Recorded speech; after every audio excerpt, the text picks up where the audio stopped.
Oke, Assalamualaikum warahmatullahi wabarakatuh. Kami dari kelompok 3 yang beranggotakan saya sendiri Nandiko HN dan Melki Bondo akan mempresentasikan hasil kerja keras kami yang berjudul Sistem Pakar Diagnosa Penyakit Anak menggunakan metode forward chaining berbasis mobile. Pendahuluan. Yang pertama itu perkembangan ilmu kedokteran mengalami kemajuan yang pesat ditandai dengan ditemukannya penyakit-penyakit tropis yang belum teridentifikasi sebelumnya. Para dokter ahli terus menemukan solusi untuk mengatasi penemuan terbaru dan selalu memberikan pelayanan terbaik kepada pasien. Kesehatan merupakan hal yang paling berharga bagi manusia, karena siapa saja rentan mengalami gangguan kesehatan. Anak sangat rentan terhadap kuman. Penyakit dan kepekaan terhadap gejala suatu penyakit merupakan ketakutan sendiri bagi orang tua. Orang tua merupakan orang awam terhadap dunia kesehatan. Apabila terjadi gangguan kesehatan terhadap anak, maka mereka lebih mempercayakan kepada dokter ahli yang sudah mengetahui tentang dunia kesehatan, tanpa memperdulikan apakah gangguan tersebut masih tergolong tingkat rendah atau sudah kronis. Namun dengan kemudahan dengan adanya dokter ahli, terkadang terdapat pula kelemahan seperti jam kerja atau jam praktek dokter yang berbatas dan banyaknya pasien sehingga harus menunggu antrian. Sehingga dalam hal ini orang tua lebih membutuhkan seorang pakar yang bisa memudahkan mendiagnosa suatu penyakit lebih cepat agar orang tua dapat melakukan pencegahan lebih awal yang sekiranya bisa membutuhkan waktu lebih lama jika berkonsultasi dengan dokter ahli. Karena hal itulah maka dibutuhkan suatu alat bantu yang dapat mendiagnosa penyakit anak berupa suatu sistem pakar. Sistem pakar adalah program berbasis pengetahuan yang menyediakan solusi-solusi untuk problema dengan kualitas pakar. Sistem pakar merupakan program komputer yang meniru proses pemikiran dan pengetahuan pakar dalam menyelesaikan suatu masalah tertentu. Sistem pakar dibangun untuk mencoba menyerupai kemampuan manusia dan dalam menyelesaikan masalah tertentu dalam bentuk heuristik. Implementasi dari sistem pakar juga dapat diterapkan di segala bidang, termasuk dalam bidang kesehatan. Oke, landasan teori. Sistem pakar menurut Kusmawadewi tahun 2003. Sistem pakar adalah suatu cabang dari artificial intelligence yang berusaha mengadaptasi pengetahuan manusia ke komputer agar dapat menyelesaikan masalah seperti yang biasa diselesaikan oleh para pakar. Dengan adanya sistem ini, orang awam pun dapat menyelesaikan masalah yang rumit, yang sebenarnya hanya dapat diselesaikan oleh para ahli. Sedangkan bagi para ahli, sistem pakar dapat membantu aktivitasnya ya sebagai asisten yang berpengetahuan. Ada beberapa dasar mengapa sistem pakar menggantikan seorang pakar, diantaranya adalah satu, itu dapat menyediakan kepakaran setiap waktu di berbagai lokasi. Yang kedua, secara rutin mengerjakan tugas-tugas rutin yang membutuhkan seorang pakar. Seorang pakar akan pensiun atau pergi. Seorang pakar adalah mahal. Kepakaran juga dibutuhkan pada lingkungan yang tidak bersahabat atau hostile environment. Dengan demikian, seorang awam sekalipun bisa menggunakan sistem pakar itu untuk memecahkan berbagai persoalan yang ia hadapi. Dan bagi seorang ahli, sistem pakar dapat dijadikan alat untuk menunjang aktivitasnya, yaitu sebagai asisten yang berpengalaman. Sistem pakar untuk melakukan diagnosa kesehatan telah dikembangkan sejak pertengahan tahun 1970-an yang pertama kali dibuat oleh Bruce Buchanan dan Edward Sirleaf di Stanford University, diberi nama MYCIN. MYCIN merupakan program interaktif yang melakukan diagnosa penyakit meningitis dan infeksi bakteremia serta memberikan rekomendasi terapi antimikroba. MYCIN mampu memberikan penjelasan tentang penalarannya secara detail. Dalam uji coba, program ini mampu menunjukkan kemampuan seperti seorang spesialis. Oke, yang kedua itu inferensi. Menurut Turban menyebutkan mesin inferensi adalah program komputer yang memberikan metodologi untuk penalaran tentang informasi yang ada dalam basis pengetahuan dan dalam workplace. Dan untuk merumuskan kesimpulan, terdapat dua pendekatan dalam mengontrol inferensi dalam sistem pakar berbasis aturan, yaitu satu, pelacakan ke depan, forward chaining. Pelacakan ke depan adalah pendekatan yang terkendali data atau data driven. Dalam pendekatan ini, pelacakan dimulai dari informasi, masukan, dan selanjutnya mencoba menggambarkan kesimpulan. Pelacakan ke depan mencari fakta yang sesuai dengan bagian if dari aturan if then. Yang kedua, pelacakan ke belakang atau backward chaining. Pelacakan ke belakang adalah pendekatan terkendali tujuan atau goal driven. Dalam pendekatan ini, pelacakan dimulai dari tujuan, selanjutnya dicari aturan yang memiliki tujuan tersebut untuk tujuannya. Oke, yang ketiga itu Android. Android merupakan sistem operasi bergerak atau mobile operation system yang mengadopsi sistem operasi Linux namun telah dimodifikasi. Android diambil alih oleh Google pada tahun 2005 dari Android. Ini sebagai bagian strategi untuk mengisi pasar sistem operasi bergerak. Google mengambil alih seluruh hasil kerja Android termasuk tim yang mengembangkan Android. Secara garis besar, sistem operasi Android menjadi 4 tingkatan. Yang pertama itu Linux kernel. Linux kernel adalah kernel dasar dari Android. Tingkat ini berisi semua driver perangkat tingkat rendah untuk komponen-komponen perangkat Android. Yang kedua itu libraries. Libraries berisi semua kode program yang menyediakan layanan utama sistem operasi Android. Yang ketiga itu Android Runtime. Android Runtime kedudukannya sama dengan libraries. Android Runtime menyediakan kumpulan pustaka inti yang dapat diaktifkan oleh pengembang untuk menulis kode aplikasi dengan bahasa pemrograman Java. Yang keempat itu aplikasi framework. Aplikasi framework itu adalah semacam kumpulan kelas built-in yang tertanam dalam sistem operasi Android sehingga pengembang dapat memanfaatkannya untuk aplikasi yang sedang dibangun.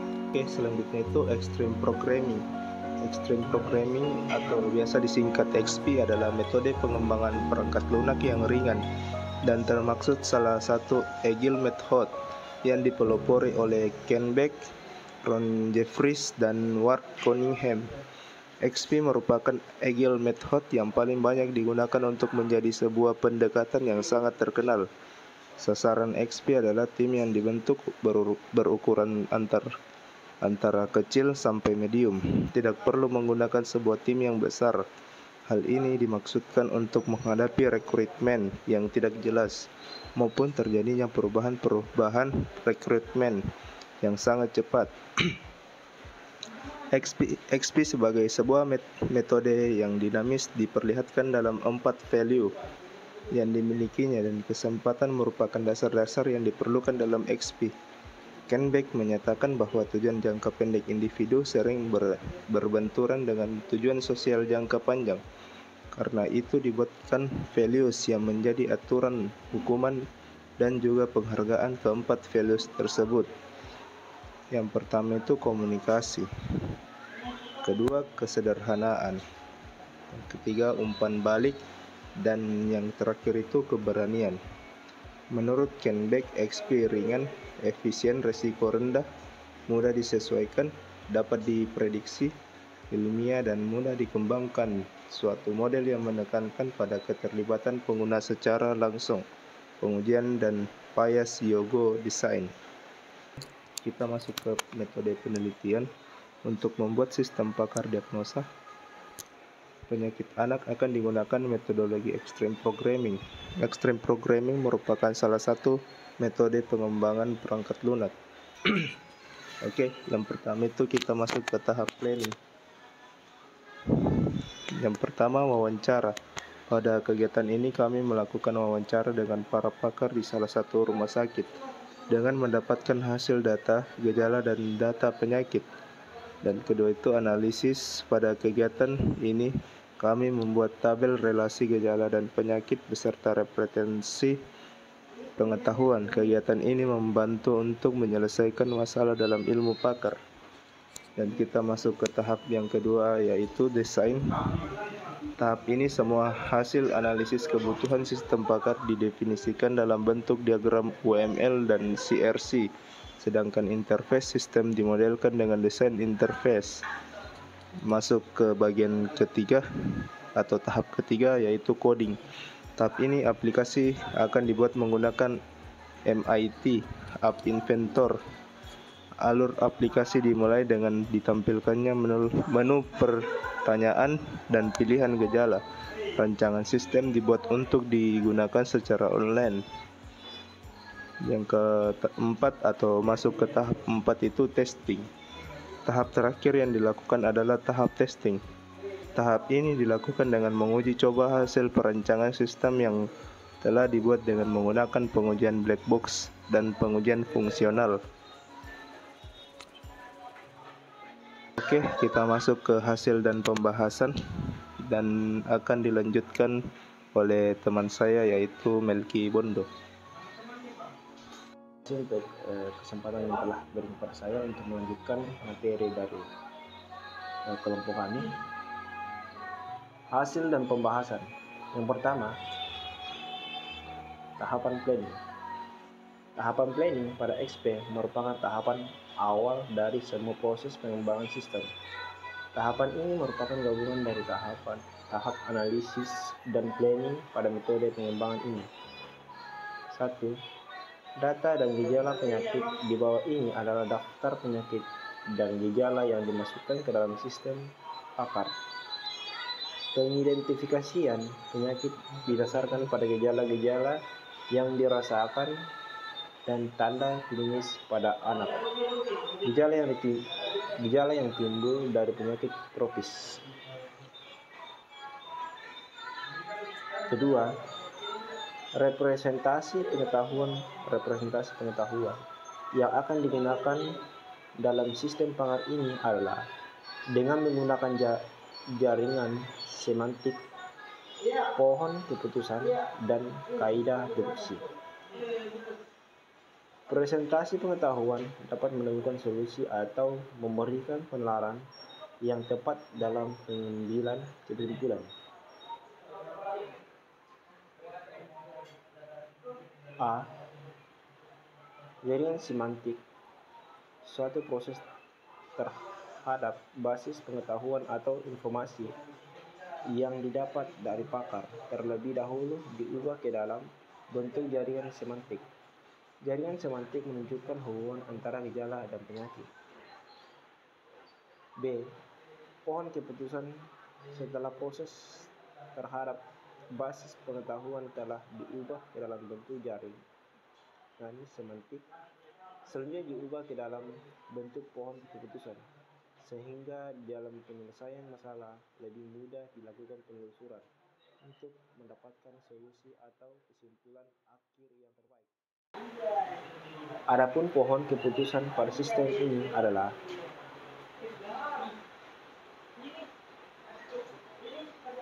tahap desain. Dalam mendesain aplikasi ini, penulis menggunakan pendekatan yaitu membuat diagram UML, CRC, dan desain interface. Maksudnya adalah untuk mempermudah dan mempercepat penyelesaian proses desain. Penulis membuat desain ini supaya pada saat proses pengkodian lebih mudah.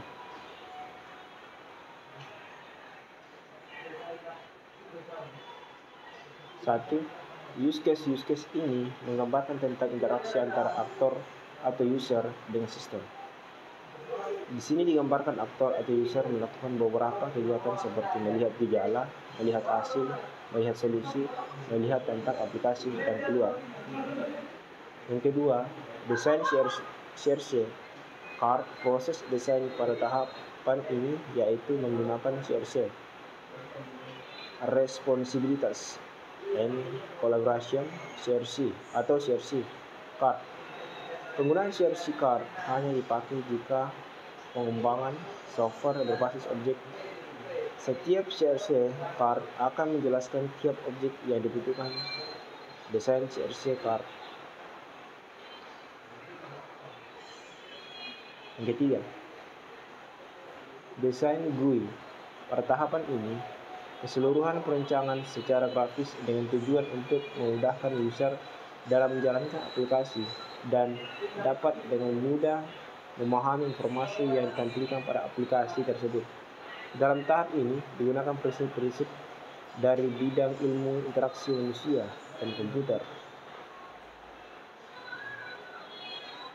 Tahapan yang ketiga, tahapan coding. Pada tahapan ini, penyusunan blok dilakukan. Tahap ini merupakan tahap yang paling utama dari model proses extreme programming. Tahapan ini dapat berulang kali dilakukan sesuai dengan kebutuhan fungsional yang dapat berubah sewaktu-waktu. 4. Tahap testing. Pada tahap ini dilakukan pengujian program apakah sesuai dengan tugasnya. Pengetesan ini dilakukan dengan menggunakan metode black box testing yang di pengetesan menggunakan metode pengujian logika program, yaitu berkasus atau masalah yang diajukan. Yang keempat, extreme programming.